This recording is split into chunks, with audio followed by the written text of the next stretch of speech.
बरेली शरीफ में एक साहब फरमाते हैं, कचरे के ढेर पर एक कोई दीवाने बैठे हुए थे। मजजूब जो होते हैं ना, अल्लाह की याद में जो अपनी अकल फना कर चुके, उनको मजजूब कहते हैं। लेकिन ऐरे गैरे को मजजूब नहीं कहना।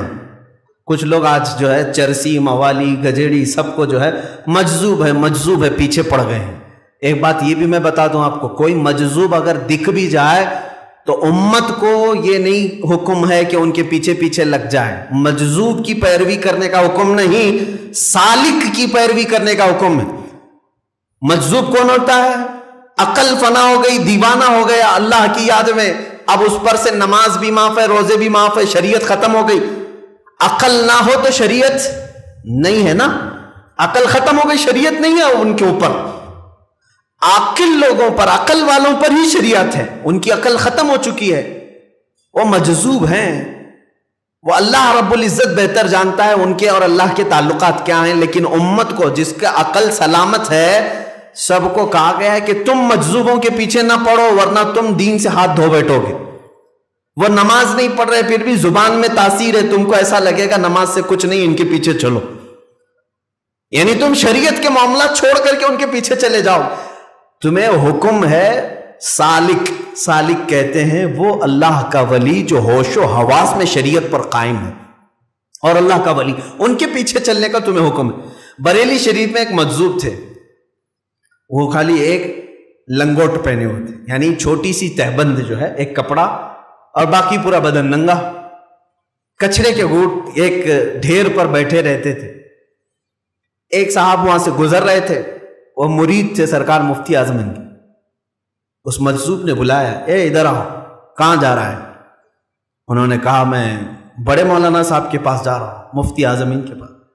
उन्होंने कचरे के ढेर में कागज का एक टुकड़ा पड़ा था, उसे उठाया, उंगली में यूं यूं यूं किया और कहा जा तेरे बड़े मौलाना को दे दे।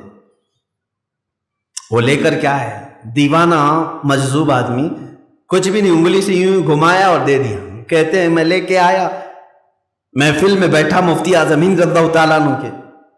थोड़ी देर के बाद मैंने दिल में सोचा दूं भी कि नहीं दूं, कहीं मेरा मजाक ना हो जाए। कचरे में बैठा हुआ दीवाना कागज पे उंगली फिरा के दे दिया। जब सब लोग छटने लगे तो इस मुरीद ने कहा, हुजूर फलां कचरे की ढेर पर वो जो एक साहब बैठते हैं, उन्होंने ऐसे ऐसे लिख करके आपको कुछ दिया है। मुफ्ती आजमीन ने देखा, कोरा कागज है, कुछ भी नहीं, आगे पीछे कुछ नहीं। लेकिन उसको देख करके मुफ्ती आजमीन मुस्कुराए। अपनी उंगली से उन्होंने भी यूं ही कहा, क्या जाओ उन्हीं को वापस दे दो। वो एक तरफ से दीवाने हैं, लेकिन यहां तो पूरे होशो हवास वाले हैं। इन्होंने भी वही किया। वो लेकर के साहब गए, और वो जो कचरे के ढेर पर अभी तक वो इंतजार कर रहे थे, जाकर के ये चिट्ठी उनको दी कि बड़े मौलाना ने आपको दी। ये जैसे दिया, उन्होंने अपनी लुंगी खोली, लंगोट निकाल दिया, पूरा बदन बरहना, और निकल कर भागने लगे। हो गया मेरा मसला, हो गया मेरा मसला, इस तरह कहते हुए भागने लगे। वो लंगोट भी वहीं पड़ी हुई थी। इनको समझ में ही नहीं आया क्या था दोनों के दरमियान। वो परेशान थे। इसीलिए कहते हैं मौजूबों के पीछे न जाओ, नहीं तो तुम पागल बन जाओ। चंद लम्हों के बाद वो फिर वापस मुफ्ती आजमीन के पास आए, कहा कि हुजूर आपने क्या घुमाया मालूम नहीं, वो तहबंद खोल के भाग गए, लुंगी खोल कर भाग गए। सरकार मुफ्ती आजमीन रज़ियल्लाहु ताला अन्हु ने जवाबन फरमाया, अब वो तुम्हें नहीं मिलेंगे कभी, अब वो तुम्हें कभी नहीं मिलेंगे। वो मजजूब थे और कुतुबियत के मकाम को पहुंचे हुए थे। अल्लाह रब्बुल इज्जत के एक वली, उन्होंने मुझसे ये सवाल किया था, मुफ्ती साहब अल्लाह की याद में जो बंदा सारी दुनिया छोड़ चुका हो, अल्लाह की याद में जो बंदा सारी दुनिया छोड़ चुका हो, दुनिया की अगर कोई चीज उसके जिस्म पर है तो एक तहबंद है, क्या तुम्हारी शरीयत वो तहबंद भी उतारने की इजाजत देती है? शरीयत इस बात की इजाजत देती है। मुफ्ती आजम हिंद रज़ियल्लाहु ताला अन्हु ने कहा, मैंने जवाब में ये लिखा, जिसने कुल दुनिया छोड़ी हो और जिसकी अकल भी ना हो, उसके लिए न तहबंद की जरूरत है, न किसी कपड़े की जरूरत है। मैंने जवाब में ये लिखा, उन्होंने तहबंद खोली और चले गए। ये अहलुल्लाह के दरमियान के मामलात हैं। میرے عزیزوں، شریعت کی یہاں پر باریکی سمجھانے کے لیے مجھے پھر اور لمبا وقت چلے گا کہ ایسا کیسا مسئلہ ہے کہ کسی کو ننگا ہونے کا حکم دیا جائے.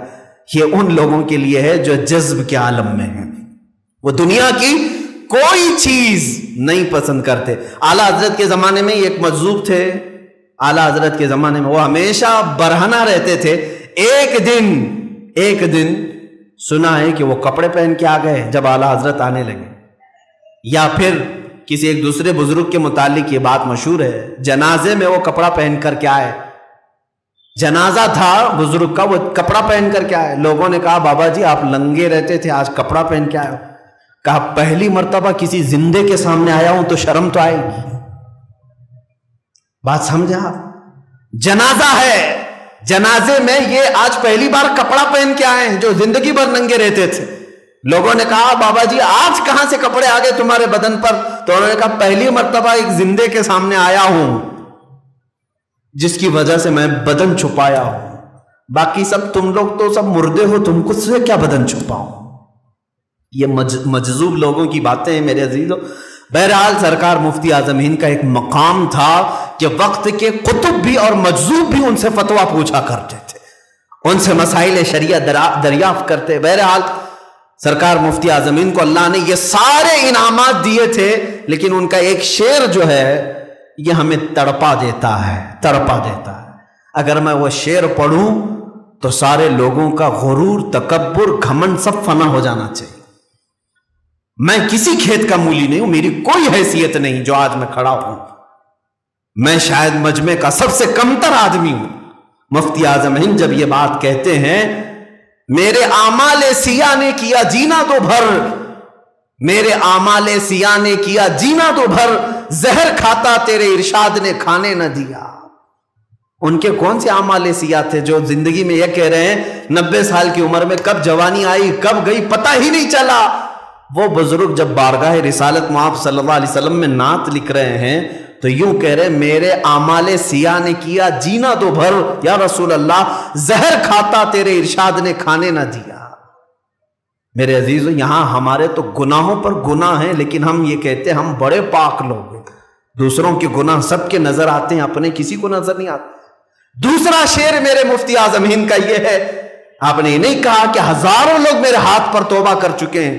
ہزاروں نہیں، میں اگر سچ بات بتاؤں، مفتی اعظم ہند کے چہرے کو دیکھ کر لاکھوں لوگ توبہ کرتے تھے، گناہوں سے توبہ کرتے تھے. وہ جب یہ رسول پاک صلی اللہ علیہ وسلم کی بارگاہ میں نعت لکھ رہے ہیں تو یوں کہتے ہیں میرے اعمال کا بدلہ تو جہنم ہی تھا. اللہ اکبر. اس کو کہتے ہیں عاجزی اور انکساری. مفتی اعظم ہند فرما رہے میرے اعمال کا بدلہ تو جہنم ہی تھا، میں تو جاتا میرے سرکار نے جانے نہ دیا. یعنی کل ملا کر کے انہوں نے کیا کہا، ہماری زندگی پر اگر کوئی چیز قیامت کے دن شفاعت کا سبب بن سکتی ہے تو میرے مصطفیٰ کی ذات ہے. کبھی یہ نہ سمجھنا کہ میں بہت بڑا متقی ہوں، میں بہت بڑا پرہیزگار ہوں، بہت بڑا عالم ہوں، میرے ساتھ ہزاروں لوگ توبہ کر چکے. یہ غرور اور گھمنڈ کبھی کسی کو نہ آئے. مفتی اعظم ہند رضی اللہ تعالیٰ عنہ جو عاجزی اور انکساری کرتے تھے وہ بہت کم لوگوں میں دیکھنے کو ملی ہے. رائٹ والی ویڈیو پر کلک کر کے اس کے آگے کا بیان ضرور سنیں اور لیفٹ والی پلے لسٹ پر کلک کر کے پورا بیان شروع سے سنیں.